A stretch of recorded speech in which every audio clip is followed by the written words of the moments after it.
결국 경매법원이 하고 싶은 말은 뭘까요? 이 경매권 이런 문제니까 으로 낙찰라. 여러분 반갑습니다. C촌입니다. 오늘은 4억에서 1억으로 가격이 4분의 1 토막난 전원주택 경매물건을 살펴보려고 합니다. 4억짜리가 1억이 됐으면 와 이거 진짜 싸다, 이거 무조건 입찰해야겠네, 이런 생각이 드는데요. 이거 입찰을 할지 말지를 법원에서 아주 친절하게 알려주고 있습니다. 여기 위에 보이는 바로 이 집인데요. 한번 내용을 살펴보고 우리가 입찰을 해도 되는지 아니면은 입찰을 하면 위험한지 잘 살펴보도록 하겠습니다. 여기는 강원도 홍천 남면 용수리라는 마을이에요. 영상에서 보시는 것처럼 전원주택 단지가 굉장히 깔끔하게 조성이 되어 있고 집들도 모두 괜찮습니다. 저는 여기에 경매물건이 많이 나와 있어서 지난 여름에 현장에 다녀왔는데, 자 여기서 스톱. 얼마 전에 이 집이 1억 6천 정도에 낙찰이 됐고요. 옆에 있는 이 집은 1억 9천 정도에 낙찰이 됐습니다. 그리고 바로 옆에 있는 이 집도 1억 7천 정도에 낙찰이 됐습니다. 이제 하나 남은 게 바로 이 집이에요. 4억에서 1억까지 떨어졌죠. 이게 원래 다 한 사람 소유였거든요. 그런데 경매에 나와서 3개가 낙찰됐고 이제 하나가 남은 상황입니다. 보시는 것처럼 동네 분위기는 굉장히 좋아요. 전망도 좋고, 하나 딱 아쉬운 게 지금 보이는 이 길이 북쪽을 바라보고 있어서 겨울에 눈이 많이 오면 눈이 잘 녹지는 않을 거예요, 아마도. 그런데 세컨하우스 하실 분들에게는 전혀 문제가 안 될 것 같아요. 겨울에 안 가면 되니까요. 그리고 보시는 것처럼 집들이 좀 촘촘히 있어서 자기 집 앞에만 좀 치우면은 눈은 쉽게 치울 수 있을 겁니다. 자, 그러면 본격적으로 경매 물건 살펴보도록 할게요. 자, 홍천인데 여기 빨갛게 표시된 부분이 경매 물건이 있는 곳이고, 서쪽에는 비발디 파크, 동쪽에는 이제 홍천 읍 시내가 있습니다. 서울에서 가까운 홍천이고요. 자, 여기 확대해서 보면요. 여기가 이제 경매 물건이 있는 전원주택 단지인데, 앞서 말씀드렸던 이 길 부분이 이 마을길이 있는데 북쪽이 높고 남쪽이 낮아요. 그래서 이제 이 길 자체가 북쪽을 바라보고 있어서 이제 눈이 좀 잘 안 녹을 수는 있겠으나, 지금 보시는 것처럼 집들이 촘촘히 있죠. 눈 오는 날 다 같이 나와서 치우면은 치울 수 있을 겁니다. 여기 전원주택 단지 동쪽에는 여기 홍천 해밀학교라고 이제 가수 인순이가 만든 대안학교가 있습니다. 좋고요. 주변에는 산과 강이 어우러져 있는 굉장히 자연이 좋은 동네예요. 경매 물건을 보시면은 우선 땅부터 보겠습니다. 우선 이 마을의 제일 끝에 있는 집이라고 보시면 되고요. 지금 땅의 모양이 이렇게 생겼습니다. 토지 면적이 291평, 거의 300평 되고요. 건물이 52.99평, 굉장히 넓은 건물이 있습니다. 땅을 보시면은 이게 300평이긴 한데 300평 전부를 사용할 수 있는 것 같진 않아요. 왜냐면 이쪽 보시면은 번면, 비탈면하고 여기 임야가 있는 부분 있잖아요. 눈대중으로 봐도 한 3분의 1 정도는 차지하는 것 같지 않나요?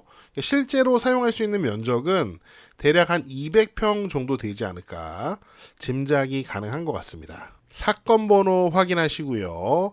자, 감정가가 4억 1천만 원이었는데 현재 76% 빠졌습니다. 최저가가 1억. 보증금 1천만 원 있으면은 여러분 입찰에 참여하실 수 있습니다. 근데 관건은 이거 참여해도 되냐 안 되냐, 그게 중요한 거겠죠. 자, 미쓰고 부동산에 올라와 있는 사진을 좀 보겠습니다. 여기 벙커 주차장이 있고요. 집으로 올라가는 계단이 보입니다. 목재 계단인데 뭐 상태는 그리 나빠 보이진 않습니다. 지금 굉장히 집이 오래 방치된 것 같긴 해요. 그런데 여기 데크하고 계단 상태가 오일스테인 칠하면은 충분히 관리 가능한 상태가 아닌가 싶고요. 계단으로 올라오면 이렇게 잔디가 있는 마당이 펼쳐지는데 이 사진 뭐 화질은 좋지 않네요. 하지만 앞에 보이는 뻥 뚫린 전망은 굉장히 괜찮은 것 같습니다. 자, 올라가면 이렇게 집이 보이는데 지금 보시면 이 현관문이 바라보는 방향은 동쪽이에요. 그런데 이쪽에 있는 큰 창문하고 요 위에 있는 창문이 바라보는 방향은 북쪽입니다. 자, 그러니까 여기 이쪽 거실이 바라보는 방향은 동향이 되겠죠. 향은 뭐 그렇게 좋진 않아요. 남쪽에 지금 산이 막혀 있기 때문에 지금 일조량이 그렇게 많지는 않을 것으로 예상이 됩니다. 이쪽이 동쪽이에요. 동쪽을 바라보고 있는 집의 모습인데 여기 포치를 만들어 놨고 집의 뒤쪽 모습이고 여기는 현재 자풀이 있고 여기 어떤 건물이 하나 더 있습니다. 이 건물이 물탱크실이라고 합니다. 그래서 이 안에 이렇게 물탱크가 하나 있다고 하네요. 사진으로 봐서 잘 모르겠지만 제가 봤을 때 이거는 관정은 아닌 것 같아요. 여기 수도 계량기 같은 게 보이고요. 이제 이 집이 이 동네에서 가장 높은 곳에 있는 집이다 보니까 요 펌프질을 해가지고 물탱크에 물을 넣어서 이제 사용하시는 것 같아요. 매각 물건 명세서나 감정평가서에 관정 얘기가 없었거든요. 저희 집도 제가 사는 동네에도 수돗물이 들어오거든요. 저희 집도 수돗물을 먹어요. 그런데 이제 저희 집보다 좀 높은 곳에 사시는 분들은 수돗물을 쓰는데 그냥 쓰면은 수돗물이 수압이 약해져서 펌프를 설치하시더라고요. 그래서 집 앞에다가 펌프를 설치하고 집 안에서 수돗물을 쓸 수 있도록 하는데 아마 이 집도 그런 비슷한 시스템을 만든 것으로 제가 봤을 때는 생각이 됩니다. 건축물 대장을 보니까 이 집은 목조 주택입니다. 그리고 면적이 53평이에요. 어마어마하죠. 1층이 한 33평 정도 되고 2층이 20평이랍니다. 외벽을 보시면은 일부는 이렇게 스타코로 마감했고 일부는 돌을 갖다 붙였고요. 그리고 지붕은 아스팔트 싱글로 마감된 것을 확인할 수 있습니다. 사용 승인일은 2020년이에요. 거의 뭐 새 집이라고 볼 수 있겠죠. 그런 점은 좋은 점인 것 같고 여기 2층에 있는 요 테라스는 살짝 불안하네요. 이렇게 나무로만 해놔도 저 같은 사람 올라가면 무너질 것 같은데 아무튼 그렇습니다. 자, 여기 보시면은 집 내부를 찍은 사진도 있네요. 지금 현재는 집이 텅텅 비어 있는 것 같아요. 짐이 없고요. 저 안쪽으로 부엌과 그다음에 여기 가스 보일러가 보입니다. 냉장고 자리가 있는데 냉장고가 없고요. 뭐 이 사진으로 봤을 때는 뭐 집의 안의 상태를 잘 판단하기는 어려운 것 같습니다. 자, 그러면 오늘 영상의 포인트, 입찰을 할 것이냐 말 것이냐, 고 스탑, 친절한 법원 시에 설명을 들어보도록 하겠습니다. 매각 물건 명세서를 보면 그 설명이 아주 친절하게 되어 있습니다. 자, 우선 말소 기준 권리의 날짜를 살펴볼게요. 목록 1, 토지에 대해서는 말소 기준 권리가 2022년 12월 1일이고요. 목록 2, 건물에 대해서는 말소 기준 권리가 2023년 1월 26일이 되겠습니다. 그런데 임차인란에 보면 이렇게 두 분이 계십니다.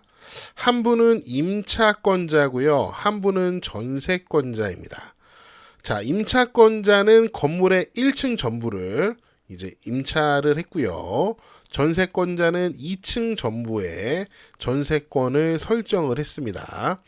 지금 보시면 결국 임차인은 전입일자, 날짜가 중요한데 전입일자가 2021년 1월 11일로 여기 말소 기준 권리보다 앞섭니다. 그러므로 대항력이 있어요. 임차권자의 보증금이 2억 3천만 원. 그리고 전세권 설정 날짜는 여기 위에 있는 날짜와 동일합니다. 5천만 원.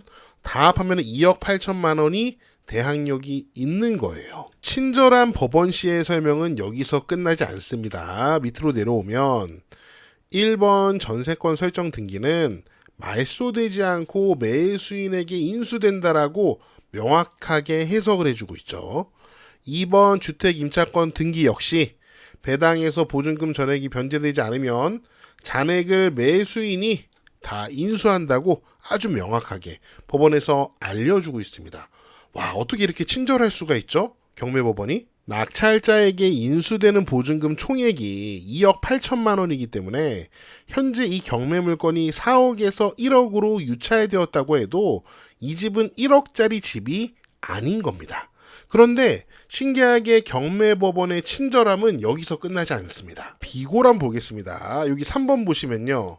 목록 1은 즉 땅을 얘기하는 겁니다. 현황도로인 이런 도로를 통해서 진입 가능하며 이로 인한 도로 사용료 발생 여부, 통행 제한 가능 여부, 그거는 별도로 꼭 확인을 해라.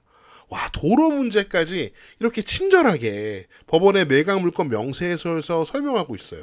와, 저는 이런 친절한 매각 물권 명세서는 진짜 처음 보는 것 같아요. 너무 친절해요. 경매 학원을 다닐 필요가 없어요. 결국 경매법원이 하고 싶은 말은 뭘까요? 이 경매 물건 이런 문제가 있으니까 함부로 낙찰받지 말아라. 이런 말을 낙찰자들에게 신중하게 생각해 보라고 알려주는 거죠. 자, 그럼 마지막으로 도로 문제를 한번 확인해 보겠습니다. 지금 매각물권 명세서에서 말하는 내용은 이거예요. 여기까지만 국공유지니까 이 땅을 거쳐서 경매물권 가야 되니까 요 사유지, 현황도로이긴 하지만 요 사유지의 도로 문제를 확인해라, 이 얘기를 하는 거죠. 제가 예전에 이 경매물건 분석할 때 한번 살펴봤었는데, 이 도로, 이쪽 현황도로의 주인은 바로 요 땅 주인이 요 도로를 갖고 계십니다. 그때 우리가 확인했을 때 이 땅의 주인이 서울에 사는 분이었어요.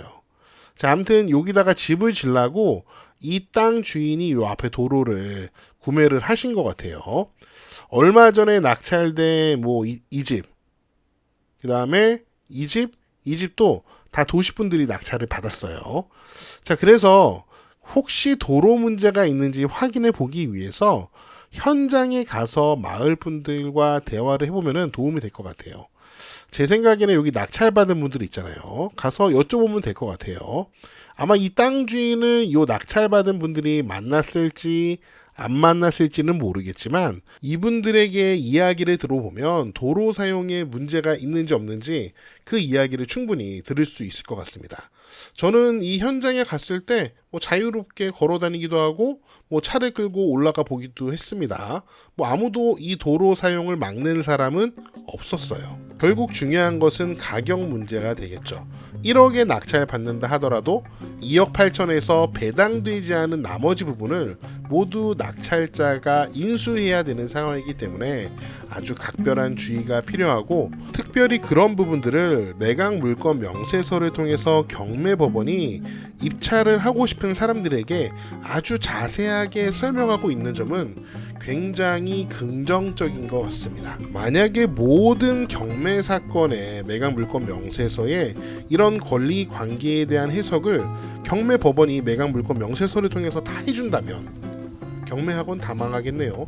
네, 제가 준비한 내용은 여기까지고요. 여러분은 어떻게 보셨는지 여러분의 다양한 의견을 댓글로 남겨주세요. 저는 다음 영상에서 더 재미있고 유익한 내용으로 돌아오겠습니다. 여러분, See you again.